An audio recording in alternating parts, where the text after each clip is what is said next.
тоа е беа секојдневни предавања на темата и секојдневни предавања на подтраките. Подтраките не ги изучувавме секојдневно исти подтраки, туку секојдневно различни подтраки и сите учесници не беа учесници во исти подтраки, туку беа учесници во различни подтраки. А јас како представник на Струмица бев учесник во траката онлайн активизам, која што опфаќа активизам на интернет, односно тоа е како да се направат младите активни преку социјалните мрежи во општеството.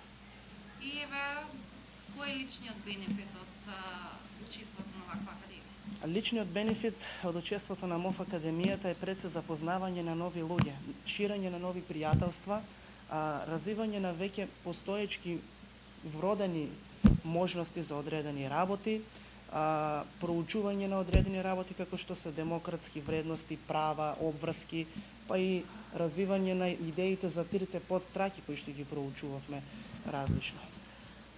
Вие сте млад човек, а ова станува збор доста специфична тема, што е етичка тема. Да.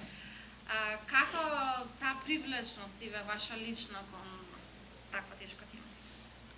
Привлечноста кон таква тешка тема не е од денес, таа е уште од 2010 година. Во 2010 прв пат заминав на меѓународен лидершип камп кој се одржуваше во Маврово. Тој траеше, мислам, недела дена. Исто така проект на УСАИД. Тогаш прв пат, тоа беше моје прво искуство. Привлечноста не можам да ви опишам. Тоа е нешто од внатре што ме привлекува, нешто што ми вели да одам и дека ќе биде се окей, дека се ќе биде супер. Замислете која е таа привлечност да решам сам од Струмица единствен Тие представник секои имат да одам. предности во тоа што стекнуваат говорнички вештини. Значи, Ване уште од самиот почеток се издвојуваше, мада и другите деца беа за пофалба. Ване Андонов исто така учествуваше на турнирот кој што беше организиран во Скопје со уште двајца ученици. И успех беше и со самото учество на тој турнир, иако не добија награда, сепак тие излегоа многу задоволни од самиот турнир и цела година учествуваа во клубот на дебатери. Дали може би искуството кој што го стигна на таа академија може да се принесло дека во вид на работилници или нешто слично, да останат лично?